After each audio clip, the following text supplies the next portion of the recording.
What's going on, guys? Today I'm going to be working on my buddy Nick. We are doing a Foo Dog on his forearm.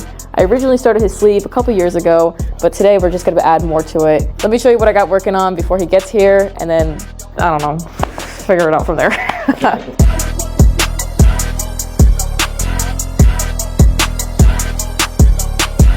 So right now I'm working on the stencil of the Foo Dog. Like I said, it's going to be going on his forearm just to kind of finish off the rest of his sleeve. Here's some of his reference photos that he sent. As you can see, some of the tattoo showing here is from the previous sessions that we've had. And what I like to do is drop it into my iPad and show the design to the client so they can see. These are just some of his reference photos that he sent me. I think he's going to really like what we come up with. He's pretty open. He's easy to work with. He trusts my judgment. And that to me is honestly the best thing that I could ask for. Is when people come in and they tell me, hey, I want you to do something cool. You trust me, and then I just make something cool for you. So I think he's gonna like it. Hey guys, my name is Nick Greco. Super excited for my session with Chris today. Basically, I kind of just had the idea of wanting a Japanese style sleeve. Chris is such a talented artist that I really put a lot of trust in her designs. So we kind of talk about a concept together, and then I really just let her run with that design with what's gonna fit with what we already have done with my sleeve. We're definitely sticking with black and gray. It's definitely, I would say, a specialty of hers, and I'm really into that black and gray design. I kind of feel that it's timeless. For this session, it's definitely gonna be a longer one for sure. Chris and I have sat together for about 9.5 hours before, so I definitely don't think that we'll be going that long. If we do, I mean, we're game for it. I'm super excited, and I can't wait to see the end result. Okay, today I'm gonna be using WJX needles. I have a 5-round liner, a 9-round liner, a 18-round liner, and a 9 curved mag buck pin. These are all buck pins, by the way. The 18-round liner I'm going to mostly use for packing black in the smallest areas that I see here. Mag that I have here, that's going to kind of help with the rest of the shading that we have going on with the arm. It's gonna give that nice, smooth black and gray, soft black and gray style that we have going on here for Nick's arm. Yeah, everything else we're just kind of bada bing, bada boom, you know what I mean? I don't know what to say. Those are the times where I just don't know what to say. Okay. Perfect. You did great, Chris. Thanks.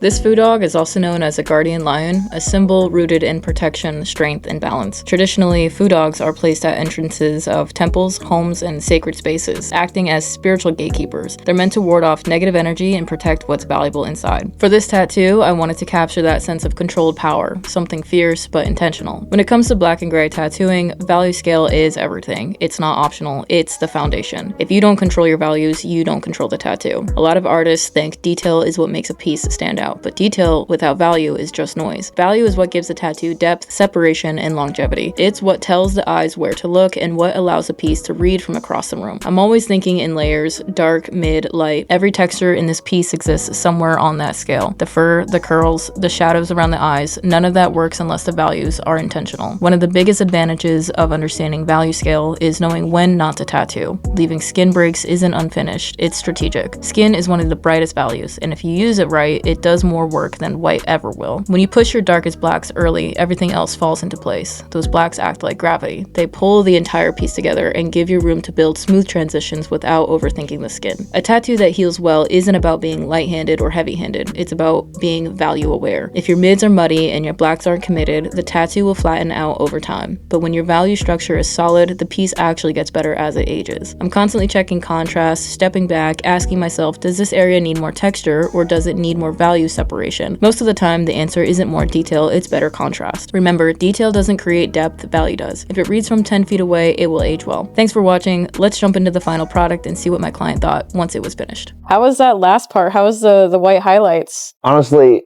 it was rough. Yeah, was it? Yeah, it was definitely a little bit rough, but with the numbing cream, I think it definitely helped. Yeah, I sprayed some of the lidocaine on him to kind of help with the tenderness of the entire day that we just sat. So the white highlights didn't feel that bad, but obviously white highlights are white highlights, you know what I mean? Let's go check this thing out. Oh, dude, that is sick.